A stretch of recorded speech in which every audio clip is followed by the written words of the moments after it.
Assalamualaikum warahmatullahi wabarakatuh. Bertemu lagi dengan Ibu dengan materi pembelajaran tentang seminar minggu lalu ya, yaitu kedudukan dan fungsi Kementerian Negara Republik Indonesia dan lembaga pemerintah non kementerian.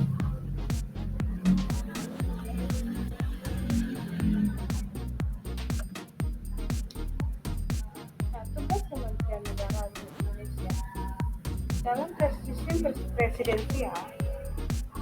Kedudukan presiden sangat kuat karena ia merupakan kepala negara sekaligus kepala pemerintahan. Nah,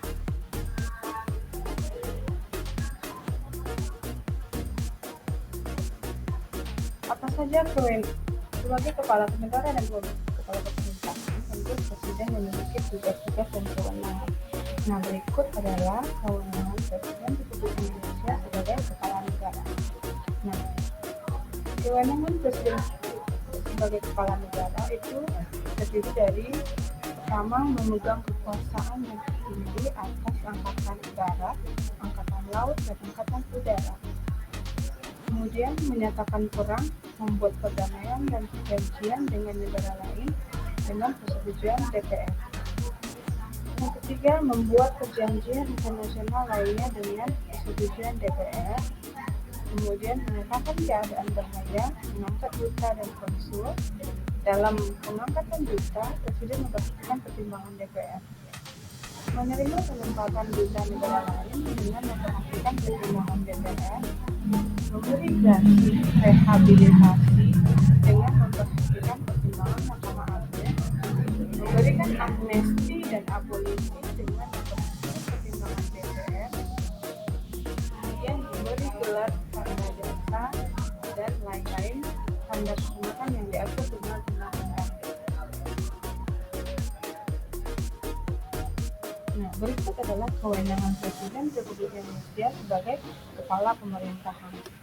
Adapun kewenangan tersebut adalah memegang kekuasaan pemerintahan, mengajukan rancangan undang-undang kepada DPR, menetapkan peraturan pemerintah, membentuk suatu dewan pertimbangan yang bertugas memberikan nasihat dan pertimbangan kepada Presiden, mengangkat dan memberhentikan menteri-menteri, membahas dan memberikan persetujuan atas rancangan undang-undang bersama DPR, serta mengesahkan rancangan undang-undang, mengajukan 3 orang calon hakim konstitusi dan menetapkan 9 orang hakim konstitusi, menetapkan peraturan pemerintah sebagai pengganti undang-undang dalam kepentingan yang memaksa, kemudian mengajukan rancangan undang-undang APBN untuk dibahas bersama DPR dengan memperhatikan pertimbangan DPD, meresmikan keanggotaan DPK yang dipilih DPR dengan memperhatikan pertimbangan DPD, menetapkan hakim agung dari calon yang diusulkan Komisi Yudisial dan disetujui DPR, dan terakhir mengangkat dan memberhentikan anggota Komisi Yudisial dengan persetujuan DPR. Nah, dari banyaknya kewenangan Presiden sebagai kepala negara dan kepala pemerintahan, tentu hal itu tidak bisa dilakukan oleh seorang presiden sendiri.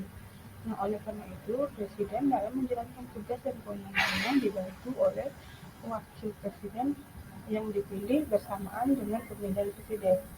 Selain itu, Presiden juga dibantu oleh menteri-menteri.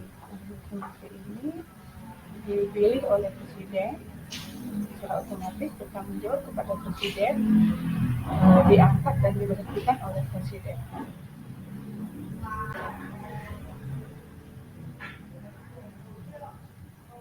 Keberadaan Kementerian Negara Republik Indonesia diatur secara tegas dalam pasal 17 Undang-Undang Negara Republik Indonesia tahun 1945 yang menyatakan bahwa Presiden dibantu oleh menteri-menteri negara. Menteri-menteri itu diangkat dan diberhentikan oleh Presiden. Setiap menteri membidangi urusan tertentu dalam pemerintahan. Pembentukan, perubahan, dan pembubaran kementerian negara diatur dalam undang-undang.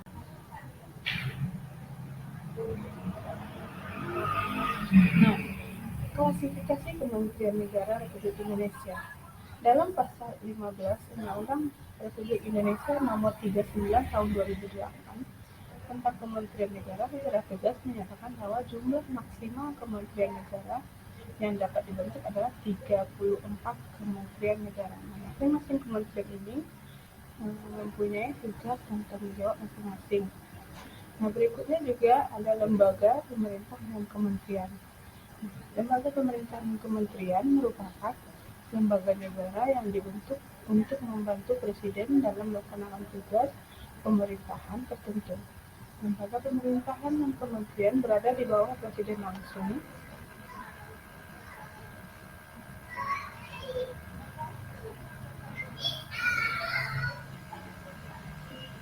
Di bawah presiden dan bertanggung jawab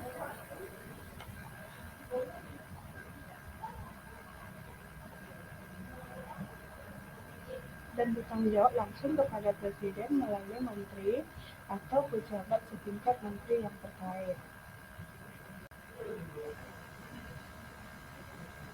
Nah, tugas untuk Ananda hari ini yang pertama adalah mencari nama presiden dan nama kabinet, yaitu dia ada 3 kolom, presiden yang keberapa, kemudian nama presidennya siapa, kemudian nama kabinetnya apa. Nah, kita sekarang kalau dihitung-hitung itu sudah 7 ya presidennya, jadi Anda cari itu presiden pertama, kedua, ketiga, sampai presiden ke-7, kemudian nama presidennya siapa, kemudian nama kabinetnya apa, itu dalam bentuk tabel. Nah, tugas yang kedua adalah mencari minimal 15 lembaga pemerintah dan kementerian. Apa saja nama-nama lembaganya yang tergabung di dalam lembaga pemerintah dan kementerian. Sekian untuk materi pembelajaran kita hari ini.